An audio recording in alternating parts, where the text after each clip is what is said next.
گزشتہ دنوں پودوں، درختوں، پرندوں اور جانوروں کے بارے میں جو مسئلہ بیان کیا تھا اس کا تتمہ ہے۔ یہ عرض کیا کہ جو لوگ اپنے ذاتی استفادے کے لیے پودے اگاتے ہیں، جانور پالتے ہیں، پرندے پالتے ہیں، تو یہ ذاتی استفادے کے لیے ہے، تو اگرچہ ان کی قیمت بڑھ جائے وہ آپ کے معونہ سال میں شامل ہے، ان پہ خمس نہیں ہے۔ تو آج اسی کا جو ہے تتمہ یہ ہے کہ ان سے ملنے والے فوائد خود ان پر خمس نہیں ہے، لیکن فوائد مرغی کے انڈے جو ہے، جانوروں کے مثلا دودھ اور ان کے مثلا باقی چیزیں، اور اسی طرح سے درختوں کے میوے، اور اسی طرح سے ان سے جدا ہونے والے فوائد، درختوں کے میوے ان سے جدا ہو جاتے ہیں، جانوروں کے دودھ انڈے جو ان سے جدا ہو کر ملتے ہیں، اسی طرح سے درختوں کے سوکھے ہوئے مثلا سوکھی شاخیں جن کو عام طور پر جدا کیا جاتا ہے، تو یہ کہ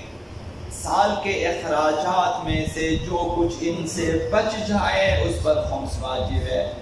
تو یہ تھوڑا سا فرق ہے، اصل جو جانور ہے ان پہ خمس نہیں ہے کیونکہ وہ آپ کا سالانہ اخراجات میں شامل ہے، اور ان سے ملنے والے فوائد جو ہیں اگر سال کے اخراجات سے بچ جائیں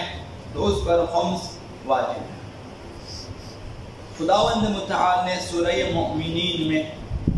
مؤمنین کی صفات کے بارے میں فرمایا کہ المؤمنون والمؤمنات بعضهم اولیاء بعض، مؤمنین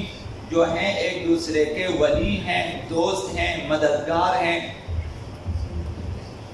یأمرون بالمعروف، مؤمنین آپس میں ایک دوسرے کو نیکی کا حکم دیتے ہیں،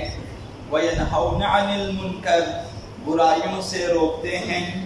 ویقیمون الصلاۃ، نماز قائم کرتے ہیں، ویؤتون الزکاۃ، اور زکوٰۃ ادا کرتے ہیں۔ تو یہ جو زکوٰۃ ادا کرتے ہیں یہ خمس زکوٰۃ کے سلسلے میں ہیں، اس سے مومنین کے آپس میں دوستی، محبت اور اتحاد پیدا ہو جاتا ہے، اور مومنین کا یہ آپس میں ایک تعاون ہے۔